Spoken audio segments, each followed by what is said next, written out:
Well, as your host, thank you so kind for being part of the show. We are going to have a great show for you today. How's everybody doing? I trust all's doing fine. E2247 is in the house. And of course, we have Melanie Keelan. She says, it feels like Friday. How you doing, Melanie? From Barcelona, Spain. We also have in the house our one and only Bridge MCP and Mike. And we have Wide Awake saying, hello, everyone. Who else we've got? AVQ, Michael Rudnin. How are you doing, my dear brother? Anyway, we are going to have a great show for you today. For all of you who are fathers, happy Father's Day. And today is Juneteenth. Happy Juneteenth, folks. All originated right here in Texas, about 50 miles down the road in Galveston, Texas. Actually, from my house, it's probably more like 70 miles or so, I think, given how far north we are. But anyhow, I am hoping that those of you who are able to are celebrating Juneteenth, getting some barbecue and some lemonade and all the things fixings that go along with it. Big holiday. Of course, yours truly don't get a chance to celebrate much these days because we've got so much work to do. All right, let's see what we have. First note coming in from El Señor. E2247 says, in library on Juneteenth, by Gordon Reed, Texas native descendant of enslaved persons brought into 1820 Texas, combines personal anecdotes and poignant facts of annals of U.S. American history. Thank you. American history. Thank you. E2247 also said, Gordon Reed show how from earliest presence of Black people in Texas to Galveston, 6/19/1865, as Major General Granger announced, and on TX, Texas Legal Slavery, African Americans played Texas history's integral role. Reworking, again from E2247, reworking traditional Alamo framework and powerful demonstrates that slave and race-based economy defined fictitious era of Texas independence, precipitated Mexican-American War and U.S. Civil War. Understanding role slavery in development of U.S. and how its legacy still influences us today. Here's a comprehensive guide to teaching and learning this critical topic at all K through 12 grade levels. Indigenous enslavement in U.S., the forgotten slavery of our ancestors. Thank you for that as well, E2247. We, the people, the three most misunderstood words in U.S. history. Mark Charles, Chad Nation, TED Talk 17 minutes video. I'm going to have to see that one. And so thank you for bringing that information. I can always count on our peeps to keep us well informed. I can always count on our peeps to keep us well informed. Wow, wow, and wow. Okay, let's see what else I got here.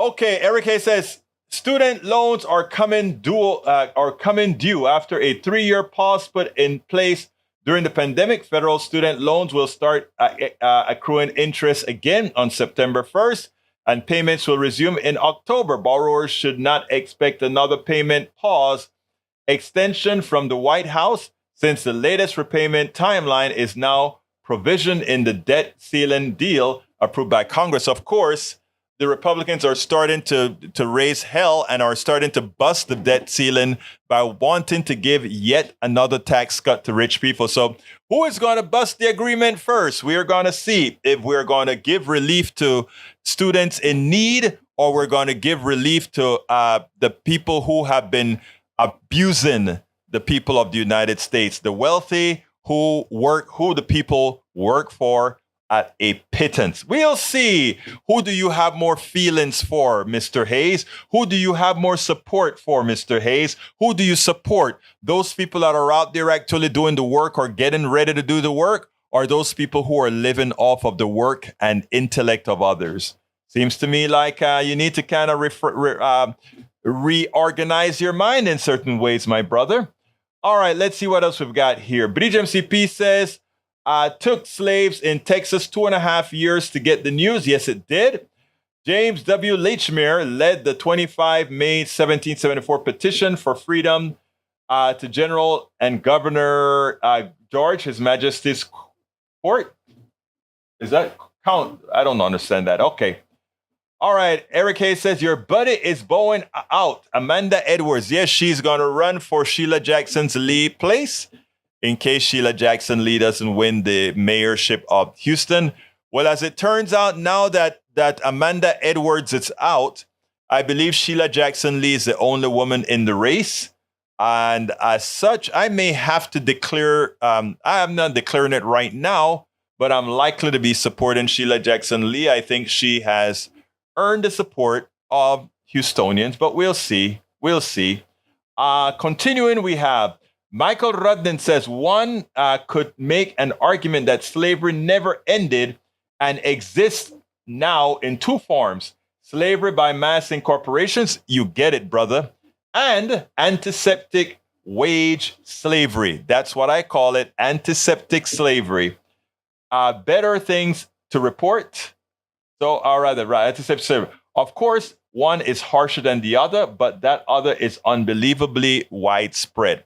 And, you know, one harsher than the other is debatable, right? For those slaves who just did their work and you know, yeah, they were forced to live frugally, more frugal than anything else. But now you don't even get health care if you're an employee, right?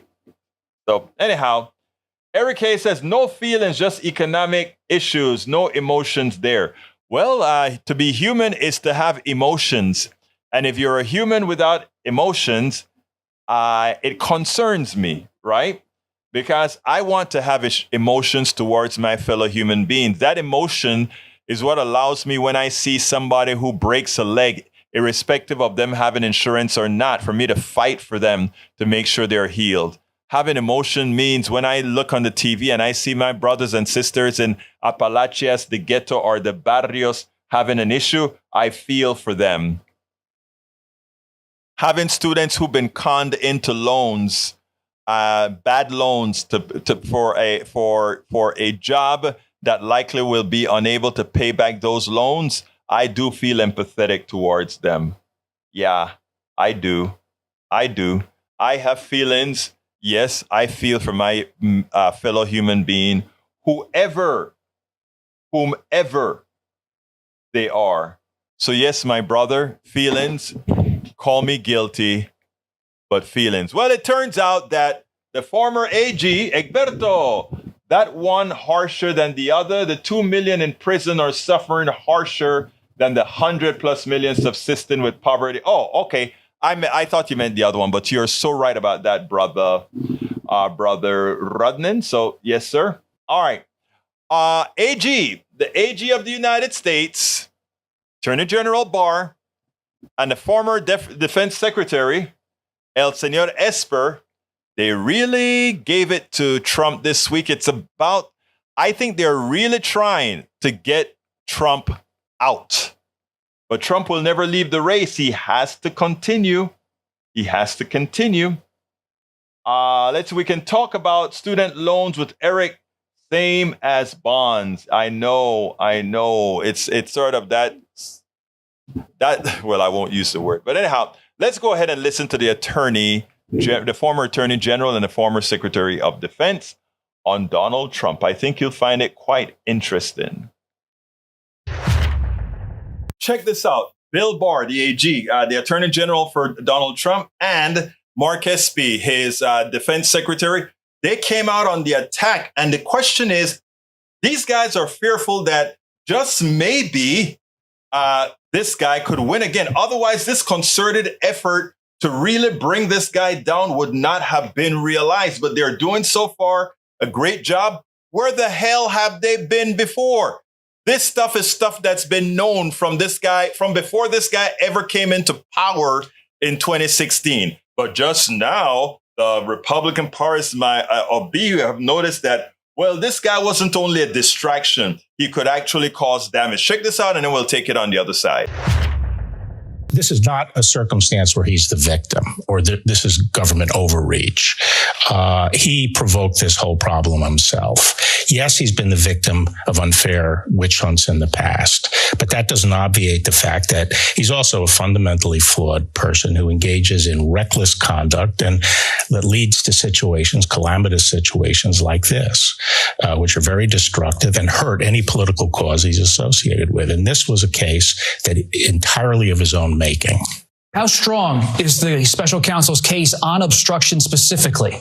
Well, it's very strong because a lot of the evidence comes from his own lawyers. And furthermore, there's evidence of him saying things that are completely incompatible with any idea that this was an innocent document dispute. Do you believe he lied to the Justice Department? Do I personally believe it? Yes, I do. The legal theory by which he gets to take battle plans and sensitive national security information as his personal papers is absurd. It's just as wacky as the legal doctrine they came up with for, having the vice president unilaterally determine who won the election. Has many good qualities and he accomplished some good things.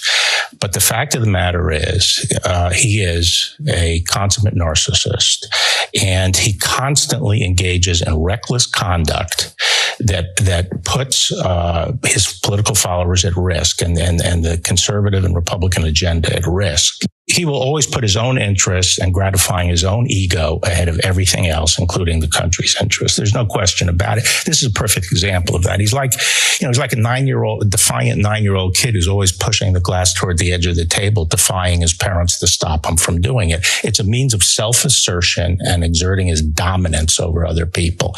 And he's a very petty individual who will always put his interests ahead of the country's, his personal gratification of his ego. But our country can't be a therapy session for, a troubled man like this. You work closely with Trump. I've heard two different theories as to why he had these documents. One from Stephanie Grisham, who said he just likes, these are mine, and he's like a child with a toy. And one from Michael Cohen. He said he thought that Trump had these documents because he wanted to use them to further his own power or financial well-being in some way. Why do you think he held on to these documents and went to such lengths to stop them, to prevent them from being turned over to the government?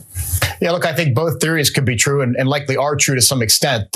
Who knows? People have described him as a hoarder when it comes to these type of documents, but clearly it was unauthorized, illegal, and dangerous. Based on your experiences working with the Trump and the actions alleged in the indictment, do you think Trump can be trusted with the nation's secrets ever again?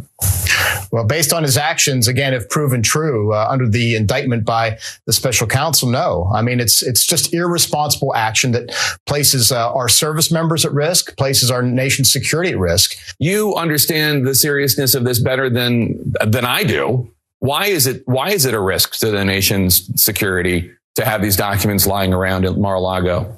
Well, imagine if a foreign agent, another country, were to discover documents that outline America's vulnerabilities or the weaknesses of the United States military. Think about how that could be exploited, how that could be used against us in a conflict, how an enemy could develop countermeasures, things like that. Or in the case of the most significant piece that was raised in the allegation about U.S. plans to attack Iran.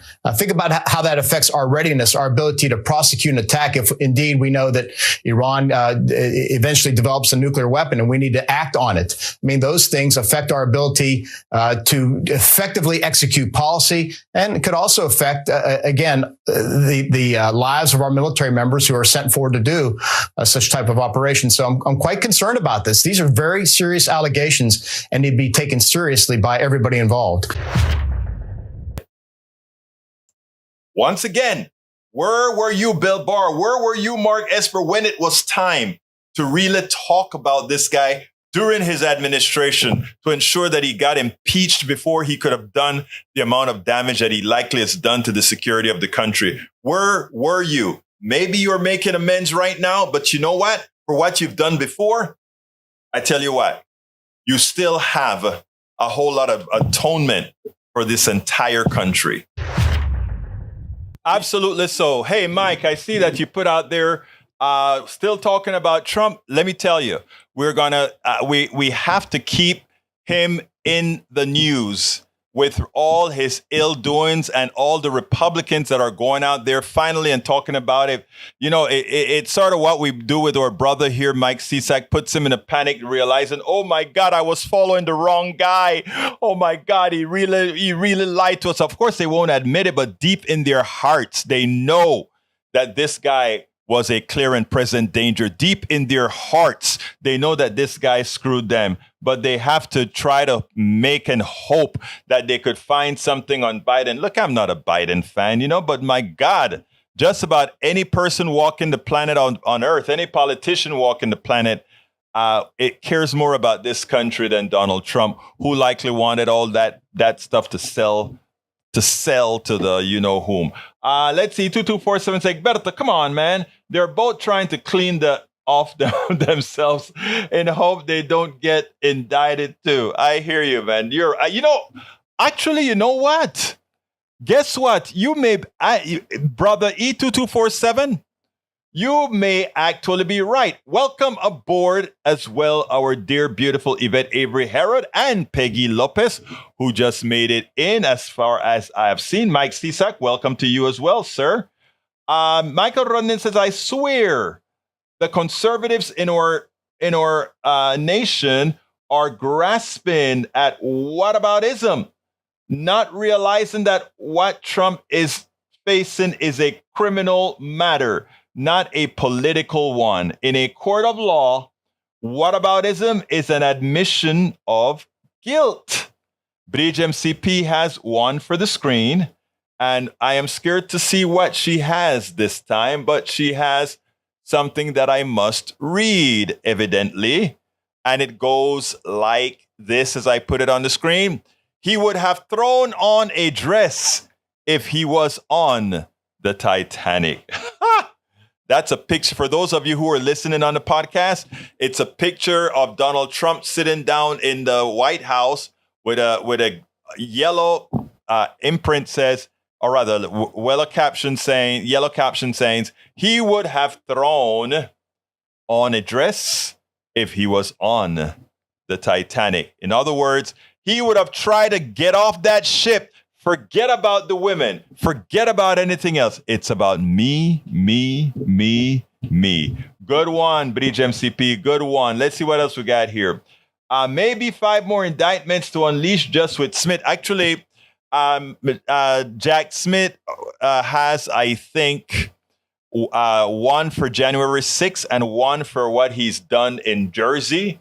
So, yeah, there are quite a bit more indictments that should be coming for Donald Trump.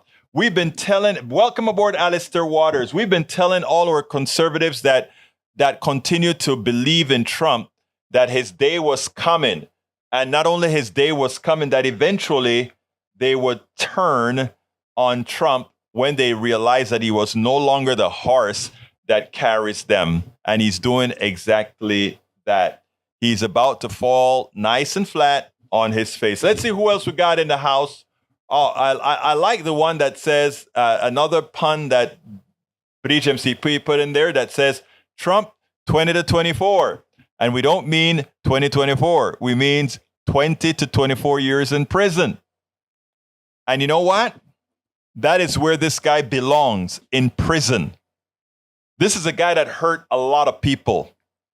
This is a guy that had a water company that deceived people. This is a guy that had an airline that deceived people. This is a guy that had a false university that deceived people. This is a man that had a false stake that deceived people. This is a guy that came into office and deceived people. This is the guy that is responsible for the 1-point-something million Americans that died in the pandemic because we didn't nip it on the butt the way Obama did the Ebola virus when it got out of control and was on its way here.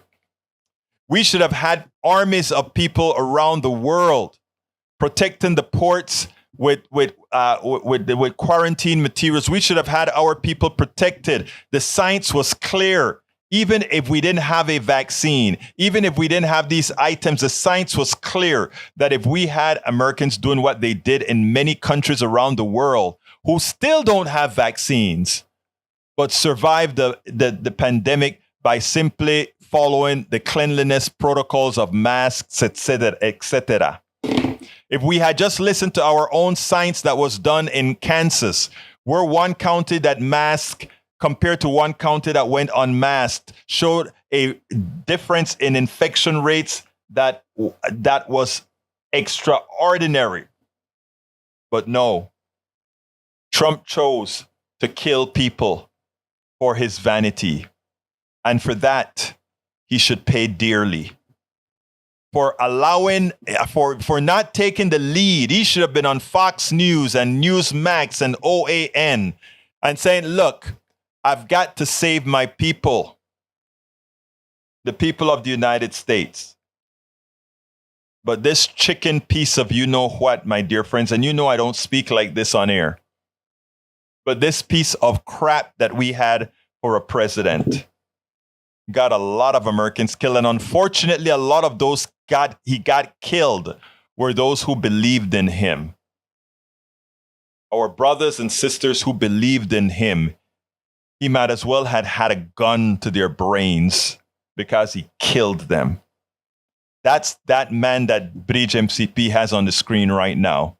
That's an evil, immature caricature of a person, caricature of a human being that just hurt everything that he touches, kills everything that he touches.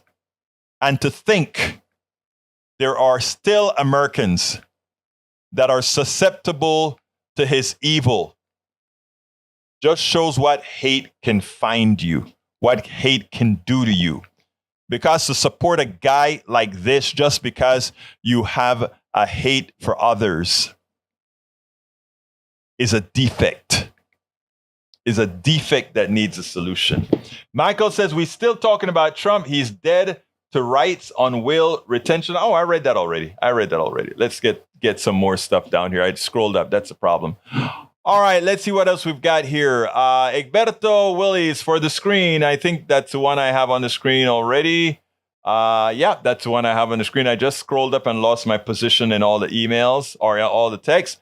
E2247, maybe 5 more indictments. Yes. Alistair Waters is in the house. Welcome, my beautiful Alistair. How are you doing today, ma'am?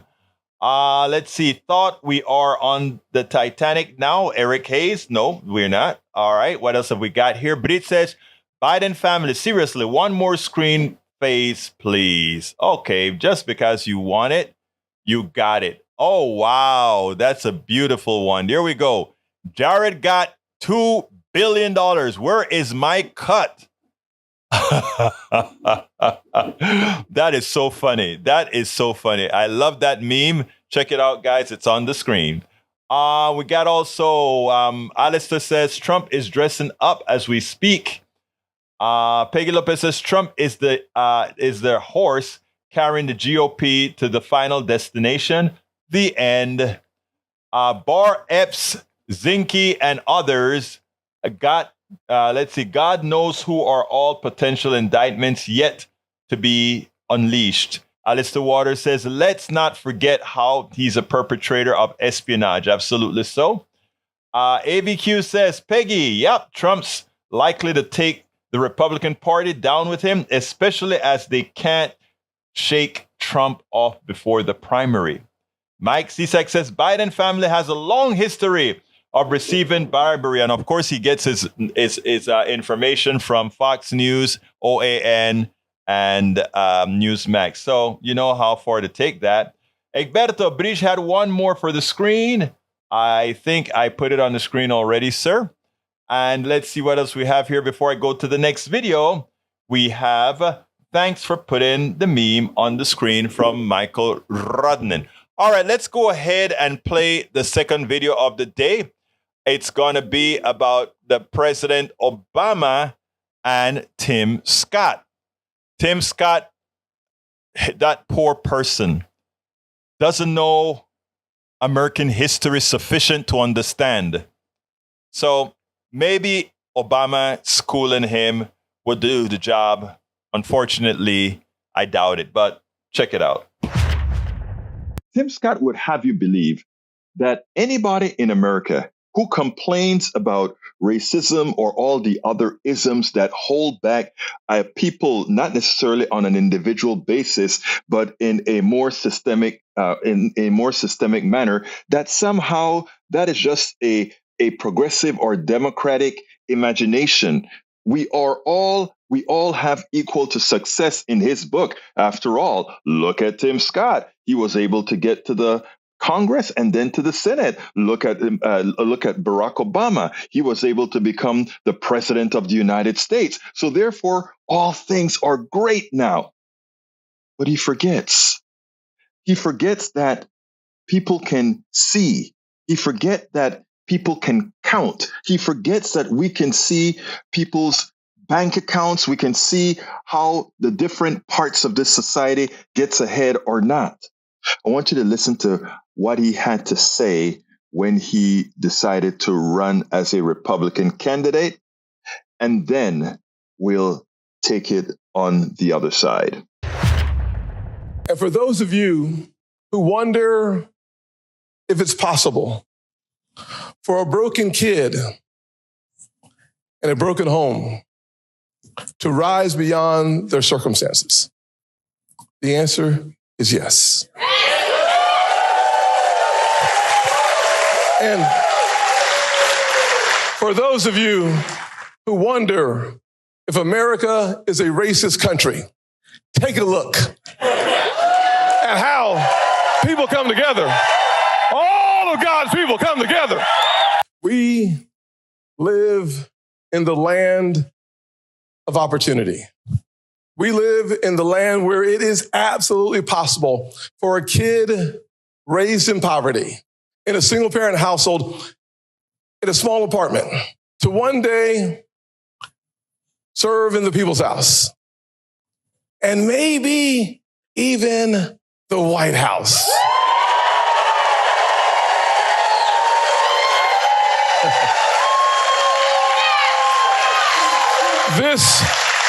This is the greatest nation on God's green earth. Today, I'm thinking back to my grandfather, born in 1921 in Sally, South Carolina, in the Deep South. By the time he was in the third grade, he was forced out of school. His education was over, and he was forced to start picking cotton. But my grandfather lived long enough to watch his grandson pick out a seat in Congress.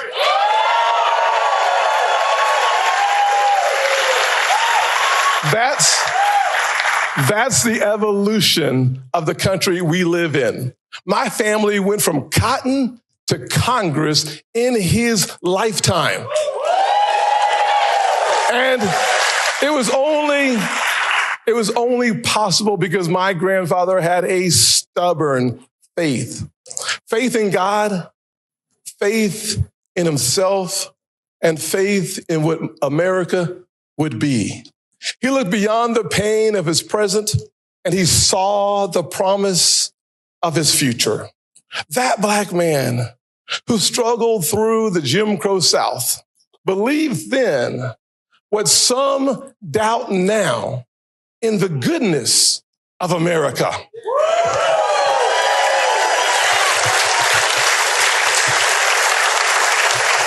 I was 7 years old when my parents divorced. We moved in with my grandparents. My mom and my brother, we all three shared one bed and one bedroom in that 700 square foot rental home.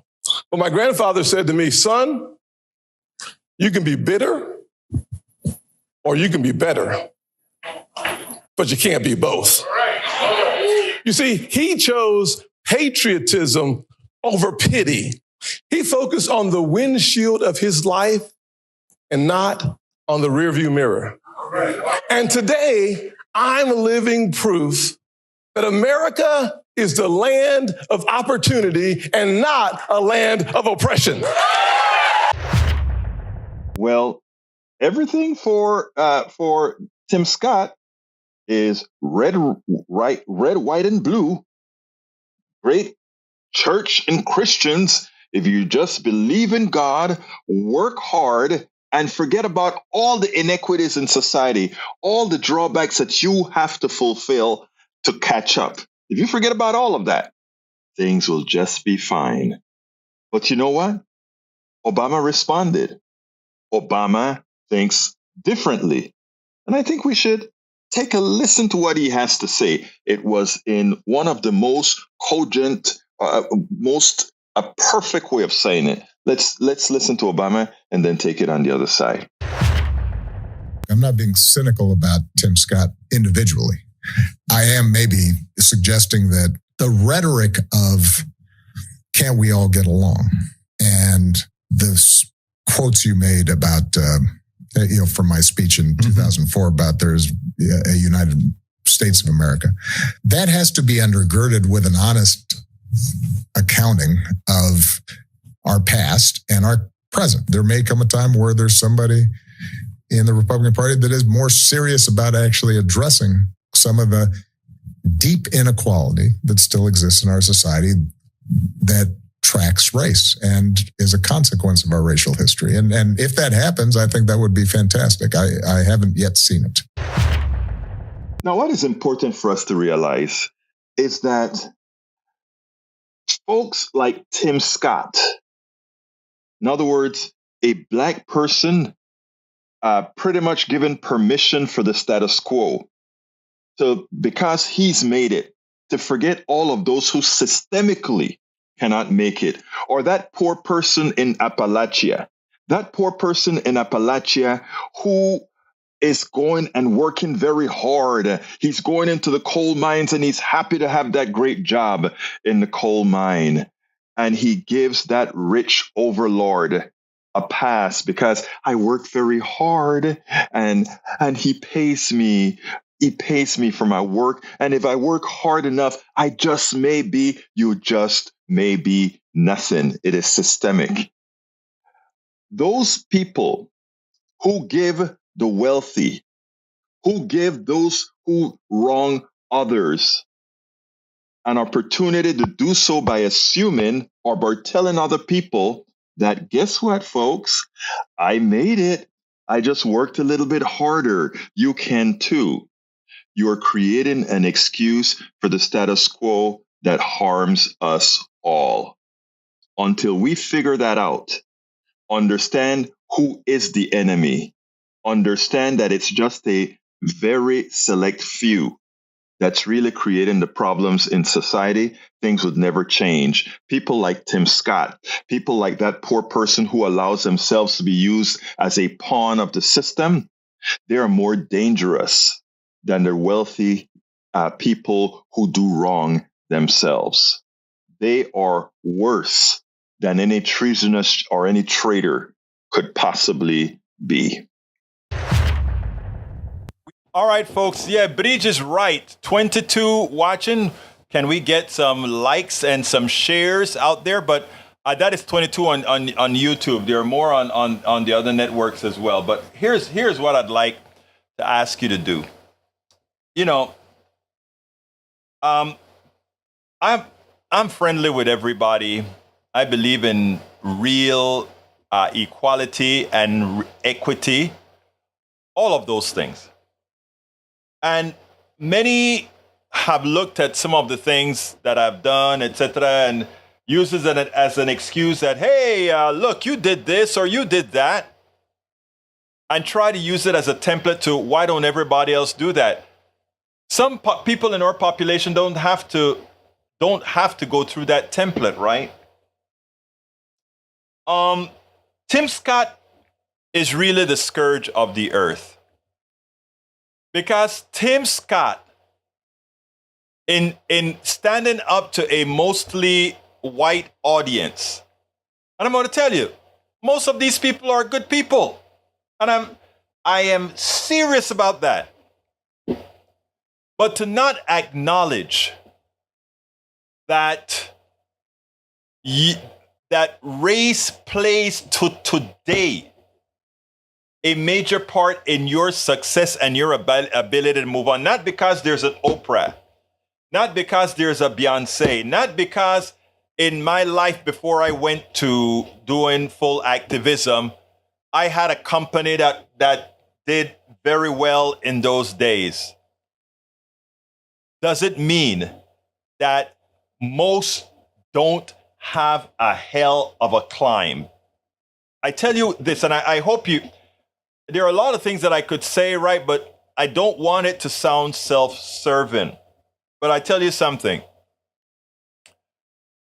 You don't know. I'm going to tell you one quick story. And I've written a whole lot of these stories in a book that I have called Tribulations of an Afro-Latino Caribbean Man. Racism Didn't Stop My Smile, Hope, or Journey Forward. And the reason I wrote that book, it's an online book at Amazon that you read online at Amazon. And the reason I wrote that book is because with my positive attitude and always moving on and, I love everybody, etc., people kind of have the feeling like, well, you must not have gone through what a lot of those race baiters are talking about, and they're not really race baiters. You must have, if you didn't go through that because no, I'm going to tell you, I went through it. I continue to go through it. To this day, I fear the cops. To this day, when a cop is behind me, I am in fear. To this day, when I walk into a store, I am followed. To this day, well, I can't say to this day, I don't cycle with my buddies here in Kingwood anymore, but when we cycled in Kingwood, to this day, when we walk into stores, my service level is less than. To this day. And it's not a figment of my imagination because, interestingly, I remember one of my compatriots there riding the bike with me, and when he got me aside, he pulled me aside and he says, Egberto, I see it now. I see it now, because he was able to experience the difference in treatments, etc., that many times fly over people's heads. And what Tim Scott did there, instead of informing folks and saying, look, we can do better. Let's do better. Let's not fool ourselves. Let's not lie to people. We can do better. We can do better. Instead of doing that, he became a stooge of the system.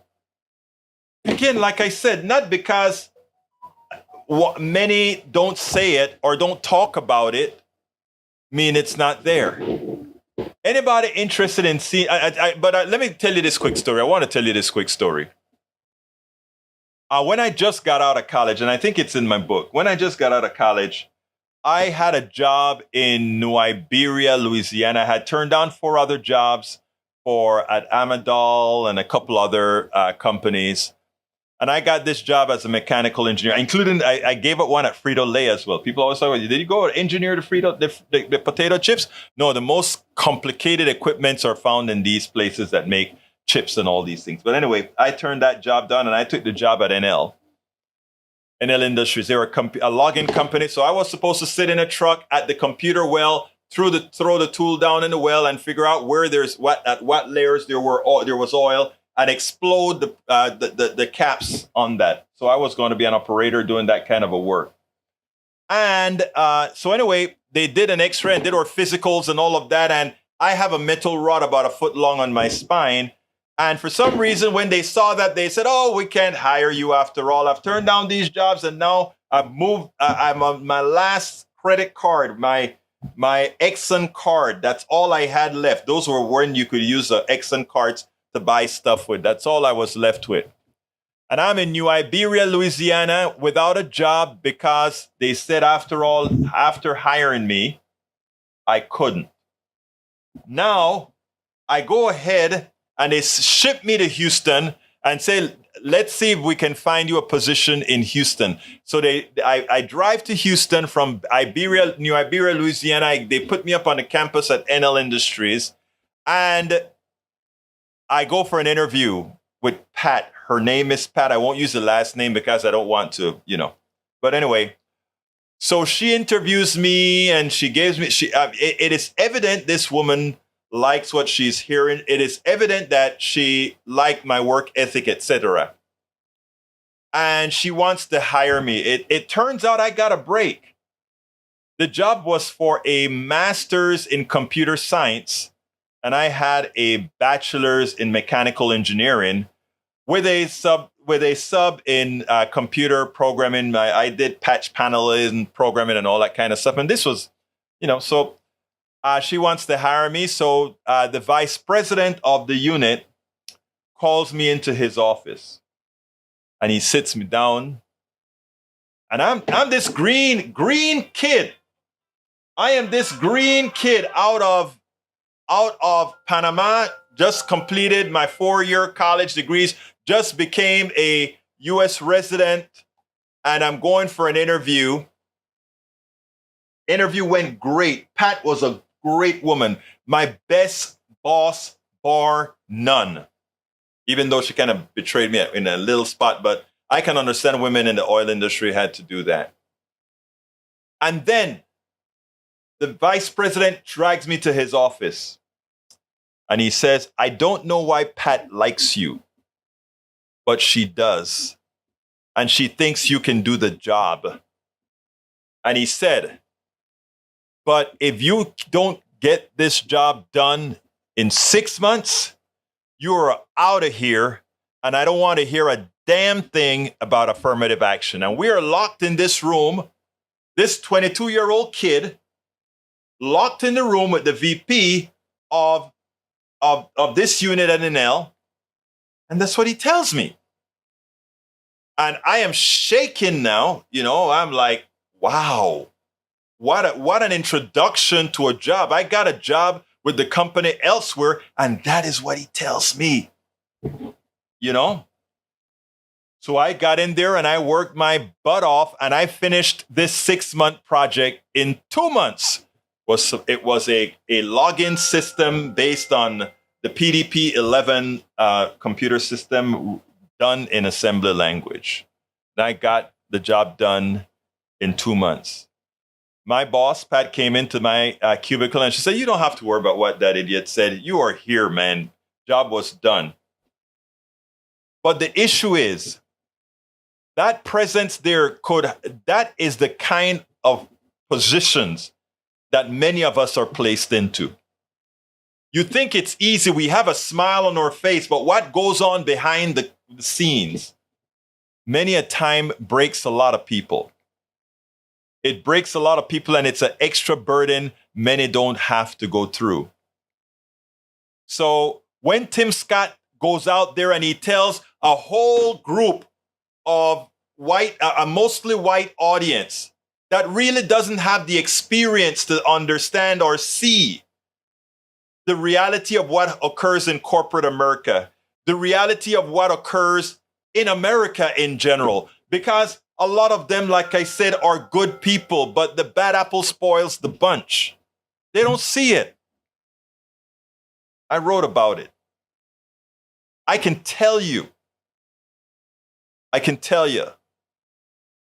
it is not, you don't get it until you've lived it. And many people just let it slide. Let it slide. But you don't know it until you live it. If you want to, I have so many stories from being back in China and what happened in China, being in Colorado at the convention in Vegas, after having signed contracts that didn't get realized. People just don't know. And Tim Scott has the platform where he could inform people of the truth, but he doesn't use this platform. There is my book with a whole lot of the tribulations that I talk about. politicsdoneright.com/tribulations. If you will, check it out. It's on Amazon. All right, let's see what else we got here. Bridge says, MCP, why haven't you been Mike Cisak? Oh, I'm not going to read that one. Let's see what else we have here. Okay, I have one more video before we close out here that I think you guys are going to enjoy. Sorry for going on my soapbox, but that one with Tim Scott really hit a nerve because it's a lived experience. And you guys know me. I don't play race card. I don't do all of that. I just tell the truth card.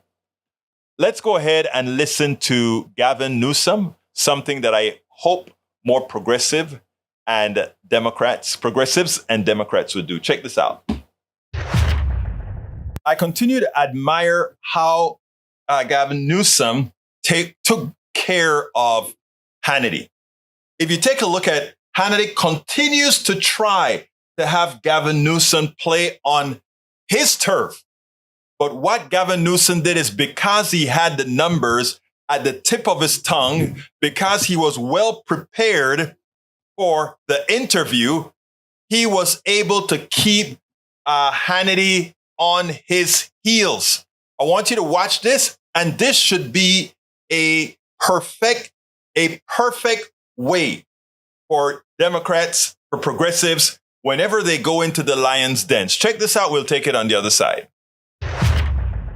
We wanted to show you this exchange that really has everyone talking. It's between California Governor Gavin Newsom and Sean Hannity of Fox News last week. Now, the host made claims that Democratic economic policies are causing businesses to leave blue states. Well, that debate and Newsom's public comments regarding Florida Governor Ron DeSantis are leading to renewed speculation over the California governor's White House ambitions. Take a listen. I'm a small business person. I've started 21 companies, 1,000 employees. You're a great businessman. No, but it's like, this is in my DNA. I'm passionate about that. So California never held me back. It gave me every opportunity in the world. Right. All these folks, Elon Musk, Tesla exists because of California's regulatory framework. Why are they moving their headquarters out of here? You know why? They moved their R&D headquarters back. To save money. They moved their R&D world headquarters back just 3 weeks ago. Why did they do that? The list is wasn't to save money. You can pick out one there's company. No state doing more in R&D than California. That's the answer. These companies are leaving for one reason. These companies are starting for another reason. They're moving to increase their profits and save money because you tax too much. Because we created the conditions where they flourished. And then they get to a point of maturity and they get a point of becoming multinational companies. And they leave. Why? And they move their headquarters. Because why? some find greener pastures or are looking for defensive postures as it relates to economic risk. But there's we have 47% increase in business startups this year compared to last year. Would you not acknowledge acknowledge the seeds that are planted every single year? It's almost a point of success. We birth these folks, they move out of the house, and thousands more are birthed every single year. So they build their companies here, and now all of a sudden they're paying that high tax bill.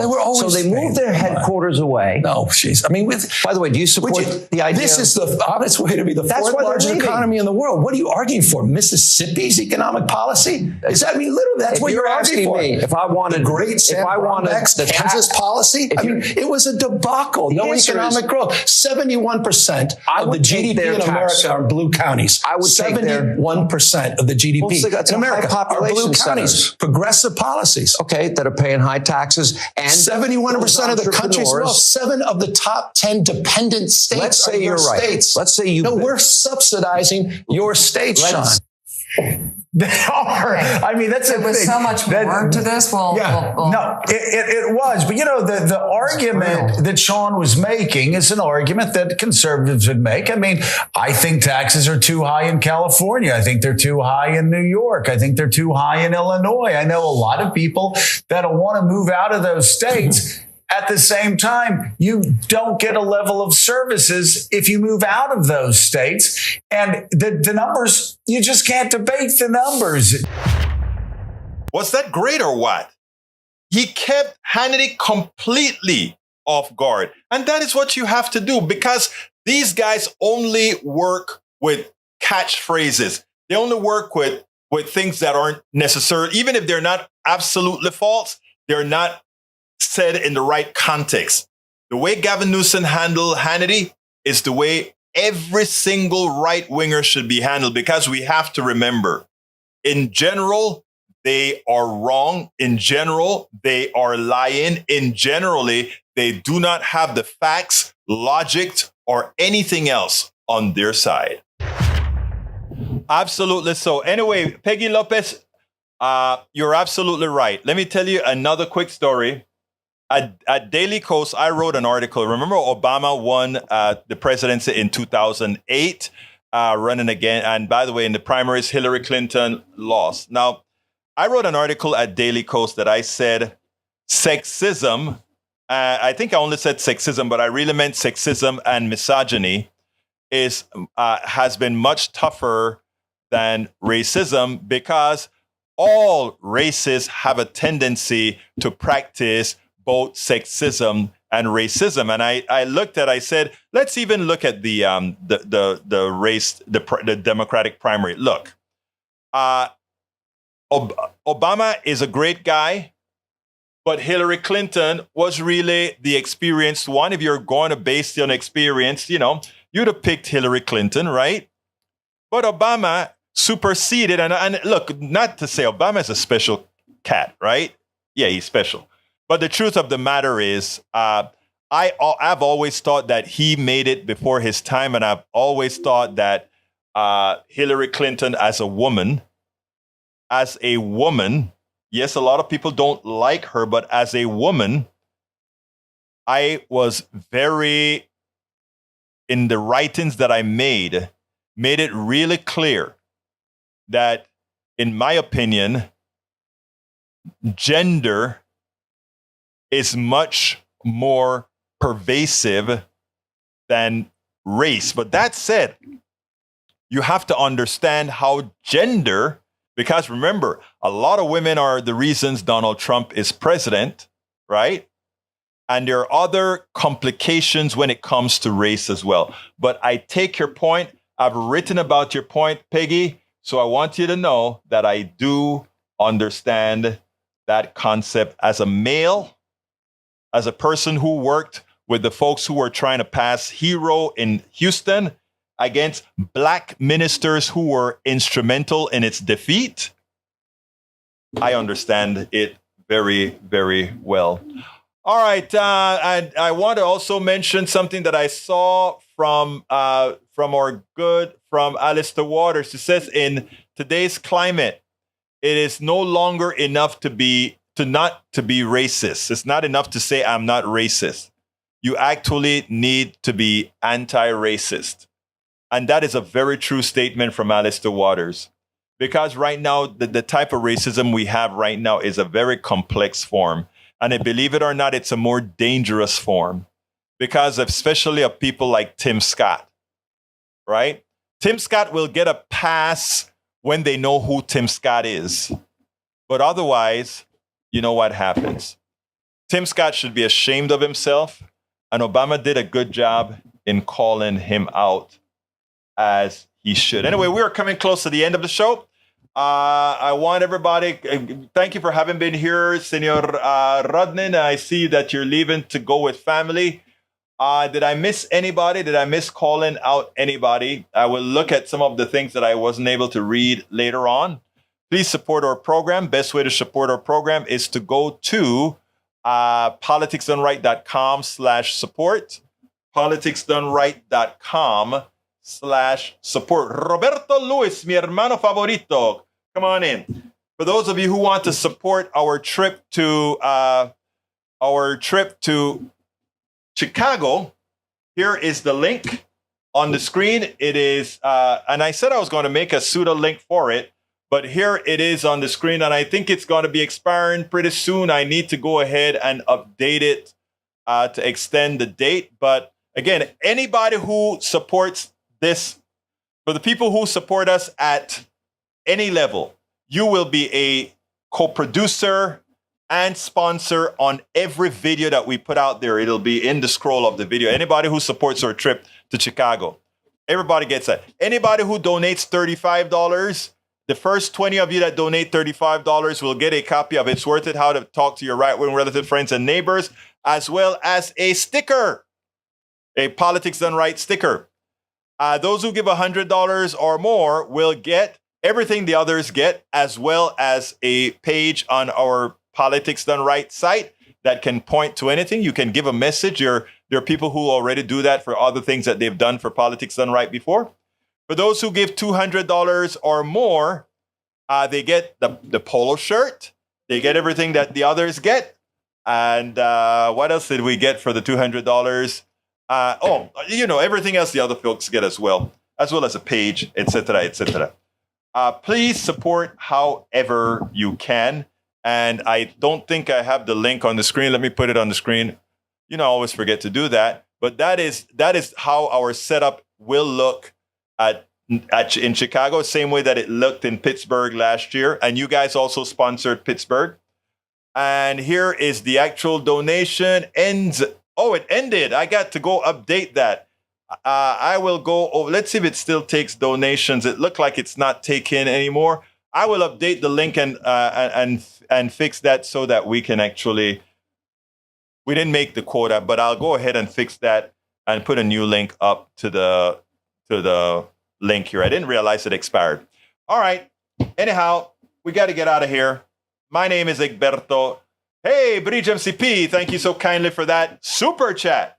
Bridge always supports this program. Anybody else who wants to give a super chat, just go ahead and hit that join button and throw in that super chat here. Support what we're doing here. Very important that we get the support from you all. And again, the one link that everybody that shows all the different forms in which you can support us, my dear brothers and sisters, is at politicsdoneright.com/support.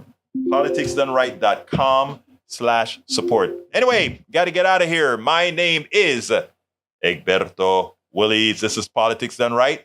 And you guys know how I end this baby. I am what? Out. We spend a lot of time deconstructing the news, trying to parse it into a form that everybody can understand. We try to find those little nitpicks where it flies above the fray, etc. If you really like these videos that we do, I want to ask a big favor. Please go ahead, number one, subscribe to our channel, and number two, please join if you can. Thank you so kindly for watching. Keep watching. Please remember to share. We must populate the entire internet with our progressive message, a message that we know is what most Americans say that they want. So help us, please join.